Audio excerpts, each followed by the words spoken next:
खुलुमबाय गासै बर' रायजो राजा सुबुंफोरनिसिम गिबियावनो जोङो क्रिसमासनि आरो गोदान बोसोरनि एडभान्स गोजोननाय गासैनावबो बावहरदों। दिनै जोङो बे प्रेस मिटखौ लानायनि गुबै जाहोनानो जाबाय फैबाय थानाय डिसेम्बरनि 7 तारिखआवहाय मोनसे जोङो उदालगुरि डिस्ट्रिक्टनि आन्डाराव उदालगुरि डिस्ट्रिक्ट बनसुनि बानजायनायाव आरो सेन्ट्रेल बनसुनि डिरेक्सनाव जोङो मोनसे सेपारेट स्टेट बड'लेण्डनि थाखाय मोनसे मास गेदारिं लानो थांगासिनो दङ। बे मास गेदारिं लानो थांनायावहाय जों गासै बर' रायजो राजा आइ आफा बिदा फंबाय बिब' बिनानाव गासैखौबो जोङो गुरैयै सेन्ट्रेल बनसुनि आरो उदालगुरि डिस्ट्रिक्ट बनसुनि जानानै नोंथांमोनखौ खावलायदों। बेवहाय लैहोर लैहोर फैनानै जोंनि बे सेपारेट स्टेट बड'लेण्ड डिमान्डनि बे प्रग्रामखौ जाफुंसार जाहोनो थाखाय बेवहाय जोङो गासै बर' संगठनफोर जेसेबां दङ, जेसेबां पलिटिकेल पार्टी दङ, जेसेबां माने गुबुन गुबुन संगठनफोर बिदिनो दङ, बिसोरखौ गासैखौबो माइगाब जुजाय बासिया लाफानो साना लाफानो गासैखौबो फैनानै जोङो बे सुबुंगमाखौ जाफुंसार जानो थाखाय खावलायदों। सेपारेट स्टेट बड'लेण्डआ जोंनि मोनसे गुबै थांखि, जाय गुबै सिमांखौ, जाय गुबै थांखिखौ जोंनि हारिनि बिफा उपेन्द्रनाथ ब्रह्मआ जोंनो दिन्थिनानै गालांदोंमोन।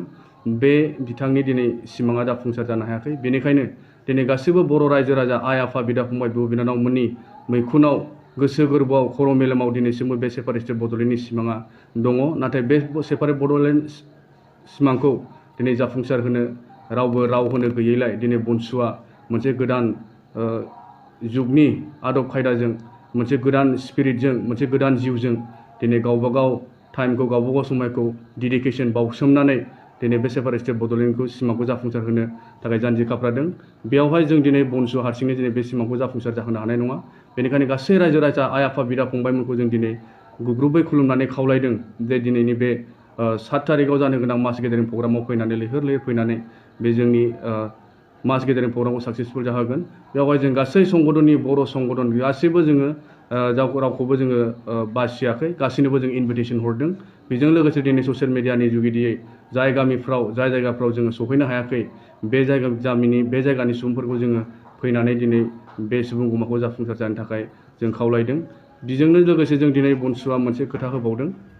जोङो थांनाय समफ्रावबो गोबां बिब्दिनो जोङो बोसोरसे जायाखैब्लाबो गोबां दुखु सुखुनि गेजेरजों जोङो दिनै सेपारेट स्टेट बड'लेण्ड मुभमेन्टखौ जागायजेनदोंमोन। जोङो फार्स्ट जोङो क'क्राझार गभर्नमेन्ट कलेजनि फिल्डआवहाय जोङो गिबि खेबनि थाखाय क'क्राझार डिस्ट्रिक्टनि बिथां डिसिनो जोङो फार्स्ट सेपारेट स्टेट बड'लेण्डनि थाखाय मेम'रेन्डाम गथायदोंमोन। बिनिनो उनावनो जोङो दिल्लीयाव थांनानै जोङो मेम'रेन्डाम गथायहैदों आरो बियो खोब गोग्गाथावनि बाथ्रा, बेयो मोनसे साक्सेसफुल जाबोदों।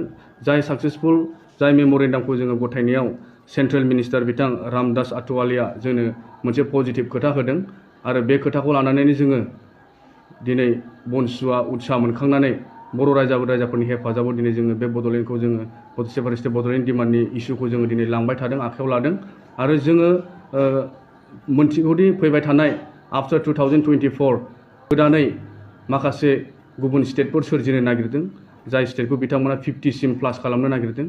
50टा स्टेट इन्डियायावहाय बिथांमोना सोरजिनो नागिरदों। बे सोरजिनो नागिरनायावनो दिनै मोनसे बड'लेण्ड सेपारेट स्टेट बड'लेण्डनि इस्युखौबो जों सोफानो हायो नामा, बेखौ जोङो नारा नाथा नाजागासिनो दङ।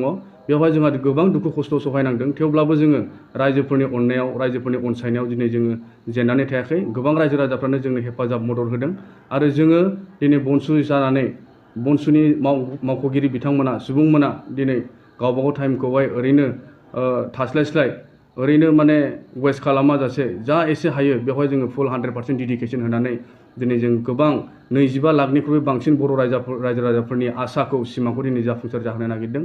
बेनिखायनो जों गासैबो बर' रायजो राजा आइ आफा बिदा फंबायमोनखौ जों आरो खनसेबाव खावलायबावदों, नोंथांमोना लैहोर लैहोर फैनानै बे दिनैनि 7 तारिखआव जानो गोनां मास गेदारिंखौ साक्सेसफुल जाहोदो।